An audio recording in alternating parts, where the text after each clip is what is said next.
How's it going, everyone? I am Russell Clay. I am your host of the streaming Waiver Wire and other specific season-long moves we got going here. How's it going, Jason? Going good, going good. That's good. Good. I hope so. Um, this week, not as exciting as last week. All right? Am I right? It wasn't. I mean, trying to find waiver wire ads, it was kind of like, it, He's okay. yeah, there wasn't 5 to 6 injuries over the last 2 weeks that just was like, oh, I could just easily pick one out of a basket and put one of these guys in. Certainly. So I guess without further ado, we should get into those mediocre options. No, I'm just kidding. These are Jason's options, so they're awesome. Terrence West, Baltimore Ravens. What are you looking at here? Well, I mean, obviously, if you drafted any Baltimore backs, you probably were frustrated with how it was kind of going on. We saw Justin Forsett go and come back, go and come back. Last week was kind of intriguing because Terrence West got the start. And he also, I mean, one, he succeeded, but 21 attempts. We haven't seen any, back for Baltimore have over 20 or I barely even over 15 attempts so far this year. So that was intriguing to see. One, I think if you're looking at this Baltimore backfield, it's just a gamble in general. But now that we're on the waiver wire, I think there's less of a gamble taking a guy like West and kind of hoping the train continues. I know Dixon comes back. I know people are going to be intrigued with that, but I'm going to hold my horses on that situation. I think West is going to be the guy to look at. Had over 100 yards and a touchdown. If he's going to be used like this, I like him going forward. If he's not, you took a risk and it's not going to really cost you much to kind of go out and grab him. So if you're desperate for a running back, West is probably the only logical option that's out there. I'm going to put my cowboy hat on and get my lasso. We're going to lasso that Kenneth Dixon conversation from a dynasty perspective into here real quick. He's okay, but I feel like there's a lot of people that think he's a league winner, and I don't agree with that at all. Especially with Terrence West there. I think that's a good call. And I don't think they're just going to, Kenneth Dixon's coming off an injury. It says they may play him in week 5. He is a good receiving down back, but I think at the very least, West is going to be, getting 15 carries a game. So I think that's going to stay certainly viable as a pickup, especially at the end of your bench. I mean, the waiver wire for running backs is kind of drying up. So he's a guy you can grab that still might be something, There aren't many left. That's the thing. I mean, there's no more Jerick McKinnons. I mean, you got the Giants situation, but there isn't really much that intrigues me out of that. I'm probably just going to wait and see. I probably won't get into it at all. But yeah, I mean, outside of last week, it just seems like if you missed that train, then that sucks because you missed it. Hold on. Speaking of lassos and cowboy hats, we got Cole Beasley from the Cowboys, an SMU player. I don't know if he's a grad. Who knows with kids these days if they actually graduate from school or not. But Cole Beasley, Des Bryant out a few more weeks. It's looking like, what do you see here? Yeah, I mean, this is kind of a whole. You got Bryce Butler who stepped in, Terrence Williams who you can go with, Cole Beasley, great PPR guy. If he's not out, or if he's out there, go grab him. On pace for over 100 receptions at this point in the year, and also over 1,000 receiving yards. Isn't going to get touchdowns. One, he's just not that type of receiver, so I'm kind of staying away from him in standard formats.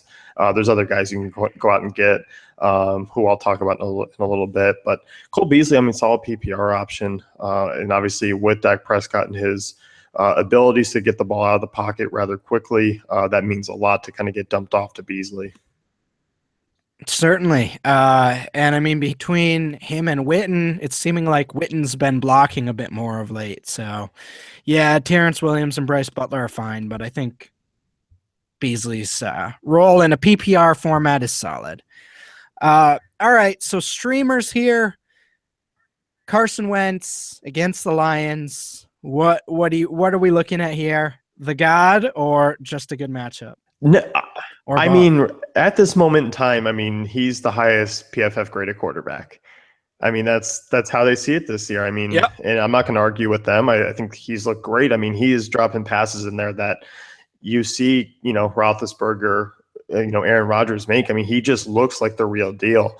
I think he's got a decent amount of targets that he can work with. A couple tight ends there that are pretty solid. Darren Sproles out of the backfield, Jordan Matthews getting him the ball. So you look at this matchup against Detroit. I mean, just yet another subpar performance against Bears.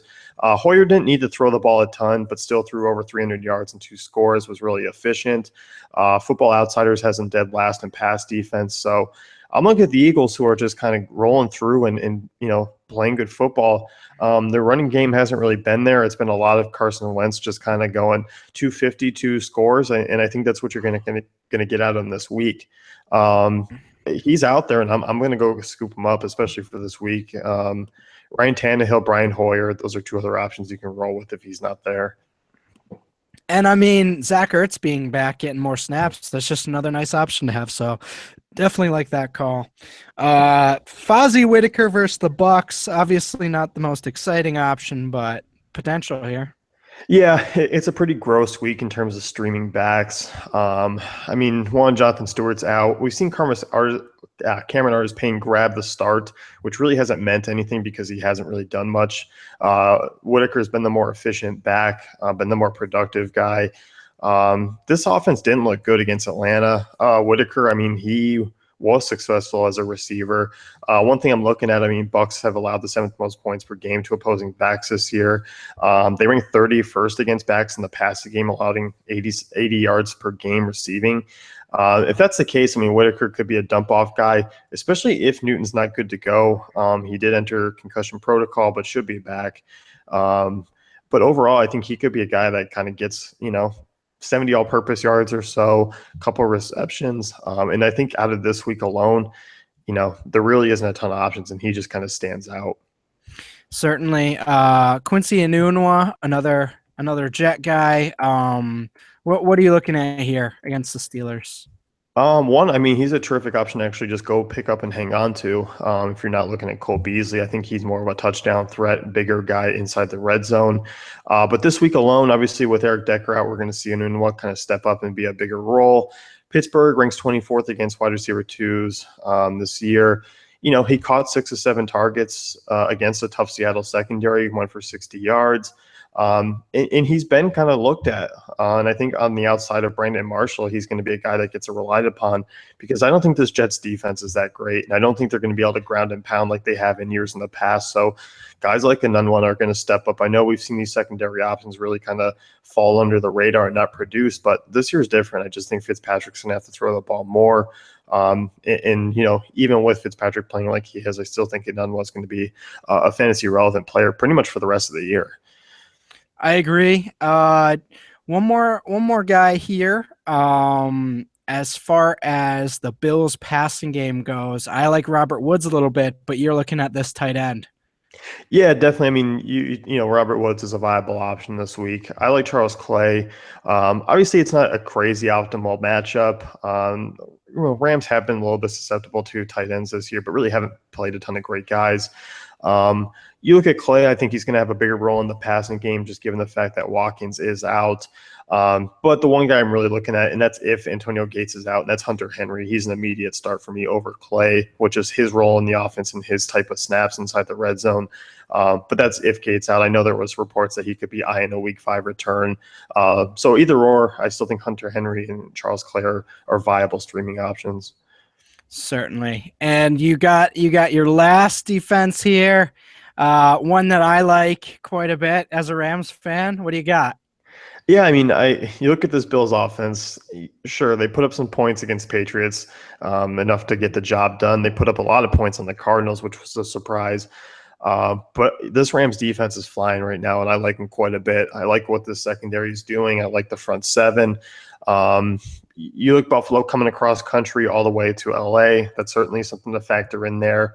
A really low total to start out the week. I'm just kind of anticipating really both defenses to kind of play well in this one.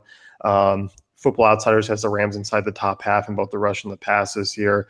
And I just think, overall they're going to force a couple turnovers, especially if Tyrod Taylor has to kind of be forced a bit. Certainly. I like that call. I like both defenses in that game, actually. But yeah, that's certainly a good call. Any parting notes before we head into the week 5 blind bidding and waiver wire battle?